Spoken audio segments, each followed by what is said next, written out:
Hello friends, welcome to another video. Friends, आज की video में हम Thai BL he is coming to me के एपिसोड 5 के पार्ट 1 का स्टोरी एक्सप्लेनेशन करेंगे। तो फ्रेंड्स, वीडियो को पूरा देखिए ताकि आप कुछ भी मिस ना करें।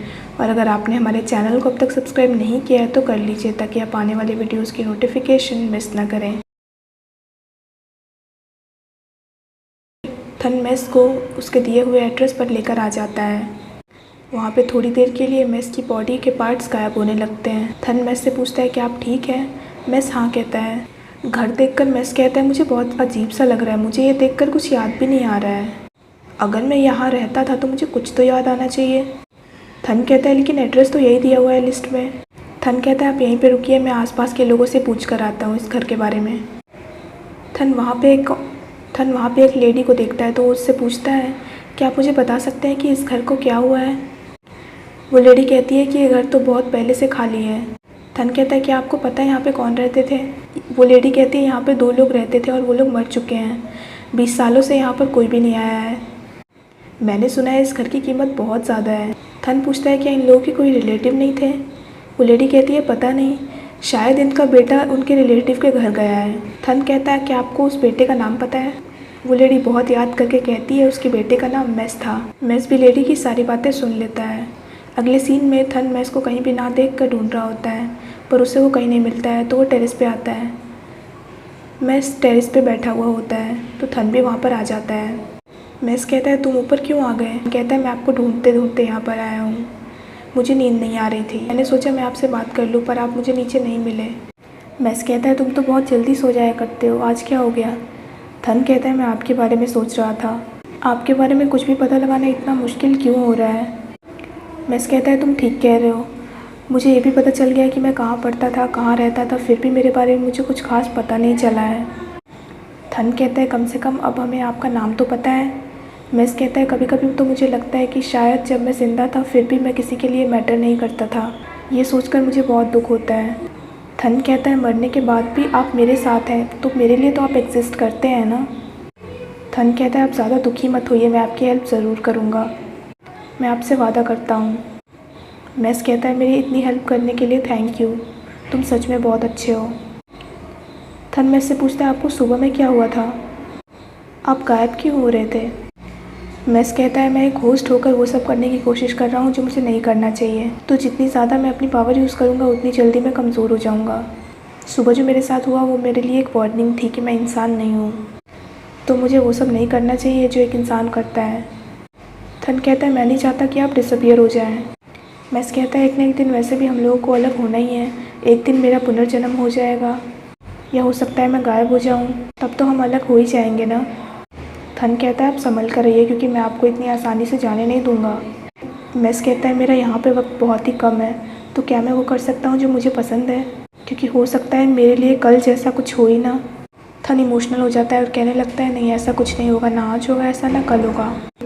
मेस कहता है अगर कल मेरा आखिरी दिन हो तो मैं तुम्हें ये बताना चाहूँगा कि मैं तुम्हारे साथ बहुत खुश था, तुम्हें जानकर बहुत खुश था, तो तुम मुझे अपना ऐसा फेस मत दिखाना कभी भी।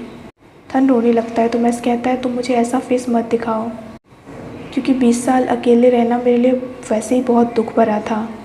मेस की बातें सुनकर थन अपने आंसू पोंछ लेता है। थन कहता है कल तुम्हारा जन्मदिन है और अब तो 12 बजने ही वाले होंगे। थन कहता है बस 1 मिनट बाकी है।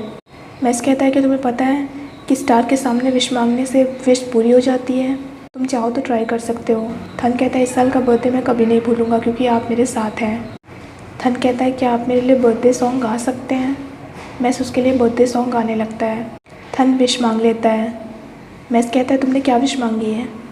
थन कुछ भी नहीं बोलता है। अगली सुबह थन जब अपने रूम से निकलता है तो मेस ने उसके लिए नाश्ता बना दिया होता है।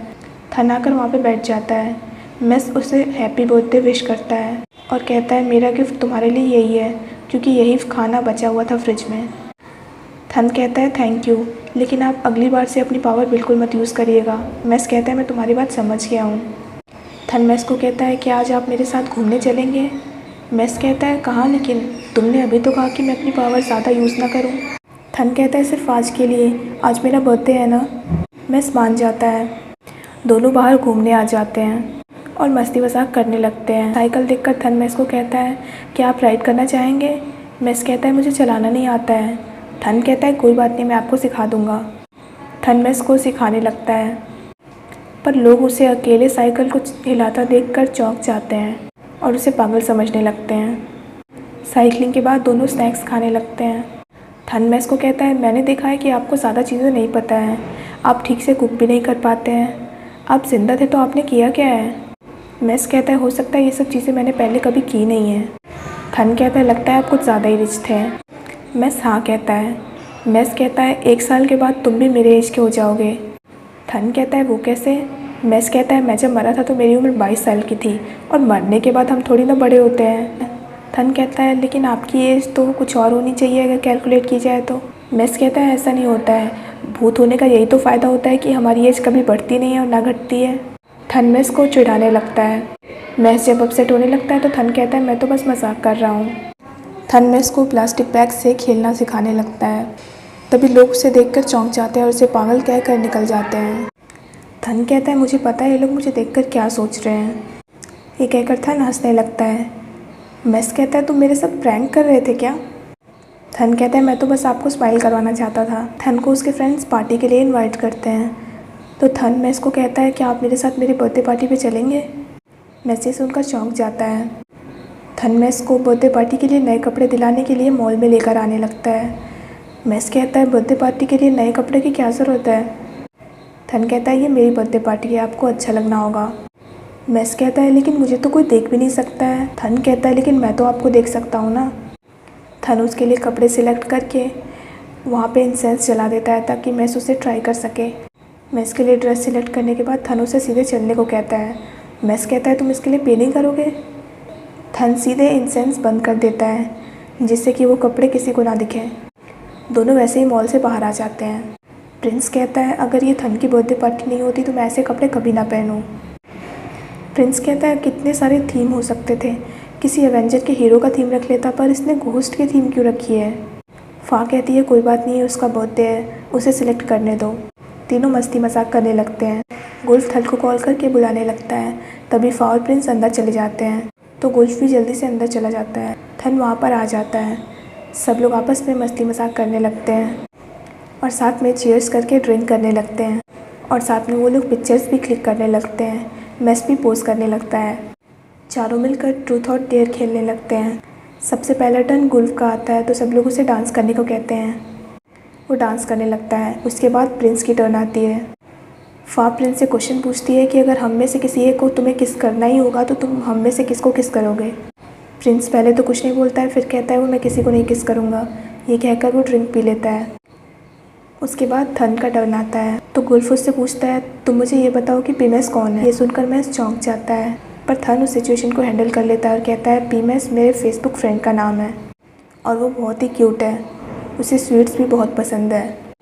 दोबारा से थन का टर्न आ जाता है तो गुल्फ उसे कहता है कि तुम्हारे जैसे इंसान को अकेले स्टेज पर गाना पसंद नहीं है, मुझे पता है ये, तो आज तुम्हारा टास्क यही है कि तुम्हें अकेले स्टेज पर गाना होगा। थन मान जाता है और स्टेज पर आ जाता है गाने के लिए। थन मैस का फेवरेट गाना गाने लगता है। ये देखकर मैस स्माइल करता है। ये गाना मैस को सुनाने के लिए सीखा होता है। अगले सीन में फ़ा प्रिंस के साथ केक लेकर आती है और थन को हैप्पी बर्थडे कहती है। फ़ा कहती है मैंने ये पहली बार बनाया है, मुझे नहीं पता ये टेस्टी है कि नहीं है। थन कहता है तुमने बनाया है? फ़ा हाँ कहती है और कहती है मैंने देखा है आजकल तुम्हें चॉकलेट बहुत पसंद है, इसीलिए मुझे लगा कि तुम्हें ये फ्लेवर का केक भी पसंद आएगा। थन उसे थैंक्स कहता है। गुल्फ उसे विश मांगने को कहता है। थन विश मांग लेता है और कैंडल बुझा देता है। सब लोग बाद में ड्रिंक करने लगते हैं। बाहर आते वक्त सब लोग बहुत ज़्यादा ड्रंक होते हैं। गुल्फ कहता है हमें टैक्सी बुला लेनी चाहिए, इस तरह से हमें ड्राइव नहीं करना चाहिए। तभी फ़ा वॉमिट कर देती है। प्रिंस कहता है तुम ठीक हो? फ़ा हाँ कहती है। फ़ा कहती है इस तरह से मैं घर नहीं जा सकती, मुझे डांट पड़ेगी। थन कहता है तुम्हें पता था तुम ड्रंक हो जाओगी, फिर भी तुमने इतनी ज़्यादा क्यों पी ली? फ़ा कहती है क्या तुम्हें पता नहीं है कि अगर हम ड्रिंक करें तो हमें अच्छे से ड्रिंक करना चाहिए? गुल्फ कहता है बिल्कुल सही कह रही है और वैसे भी तुम इसके फ़ैन हो तो तुम्हें इसका ध्यान रखना चाहिए। गुल्फ सबके लिए टैक्सी बुलाने लगता है पर टैक्सी ड्राइवर वहाँ जाने से मना कर देता है। प्रिंस कहता है अगर आप हमें लेके नहीं जाएंगे तो आप एक लॉ तोड़ रहे हैं। इधर फ़ा दूसरी तरफ मस्ती मजाक कर रही होती है तो थन उसे पकड़ कर नीचे उतार देता है। प्रिंस कहता है तुम ये क्या कर रही हो? फ़ा कहती है मैंने टैक्सी बुला ली है, हम लोग इससे जा सकते हैं। सब लोग उसी में बैठकर घर जाने लगते हैं। मेस भी ऊपर बैठ जाता है। चारों नीचे मस्ती मजाक करते हुए जा रहे होते हैं। फ़ा भी उन लोगों के साथ आ जाती है तो प्रिंस कहता है क्या तुम्हारे ग्रैंडपा को चिंता नहीं होगी। फ़ा कहती है अगर मैं ऐसे घर गई तो वो मुझे ज़रूर सुना देंगे। थन कहता है कोई बात नहीं, जब तुम ठीक फील करने लगो तो मुझे बता देना, मैं टैक्सी बुला लूँगा और फिर तुम घर जा सकती हो। प्रिंस को चिंता करता देख फ़ा कहती है तुम चिंता मत करो, ऐसा तो नहीं है कि मैं पहली बार इसके रूम में सोने जा रही हूँ। प्रिंस कहता है मेरे कहने का वो मतलब नहीं था। फ़ा कहती है तुम चिंता मत करो, मैं इसका रेप नहीं करूँगी। थन कहता है तुम सबसे जेंटलमैन मैं ही हूँ वैसे भी। सब लोग अंदर आ जाते हैं। अगले सीन में फ़ा थन के रूम में होती है। वो फ्रिज में से बियर लेकर आ जाती है। थन कहता है क्या तुम श्योर हो कि तुम और पीना चाहती हो। फ़ा हाँ कहती है। दोनों ड्रिंक करने लगते हैं। थन कहता है आज तुम कुछ ज़्यादा ही ड्रिंक कर रही हो, मुझे नहीं पता था कि तुम इतना ज़्यादा ड्रिंक भी कर सकती हो। फ़ा कहती है तुम तो ऐसे बोल रहे हो जैसे तुमने मुझे पहली बार ड्रिंक करते हुए देखा है। थन कहता है तुम ठीक कह रही हो, जब हम मिले थे तो एक्सरसाइज के बाद हम लोगों ने ड्रिंक किया था, एक्टिविटीज़ के बाद ड्रिंक किया था, असाइनमेंट्स के बाद ड्रिंक किया था। दोनों बातें करने लगते हैं। मेस बाहर उदास खड़ा होता है। फ़ा कहती है मैं जब भी ड्रंक होती हूँ तुम हमेशा मेरा ध्यान रखते हो। थन कहता है अगर मैं नहीं ध्यान रखूँगा तो और कौन रखेगा। तभी फ़ा अचानक से उसे किस कर देती है और पीछे हट जाती है। थोड़ी देर बाद थन उसकी तरफ आगे बढ़ता है। ये देखकर मेस रोने लगता है और वहाँ से चला जाता है। मेस टेरेस पर आ जाता है। मेस को पिजैंग की कई बातें याद आने लगती है कि वो बस एक घोस्ट है। So friends that's it for this part. I hope आपको ये पार्ट पसंद आया हो। अगर आपको ये वीडियो पसंद आया हो तो वीडियो को लाइक कीजिए, हमारे चैनल को सब्सक्राइब कीजिए, साथ साथ बेल आइकन भी प्रेस कर दीजिए ताकि आप आने वाली वीडियोस की नोटिफिकेशन मिस ना करें। So friends thanks for watching this video, bye bye and take care of your health.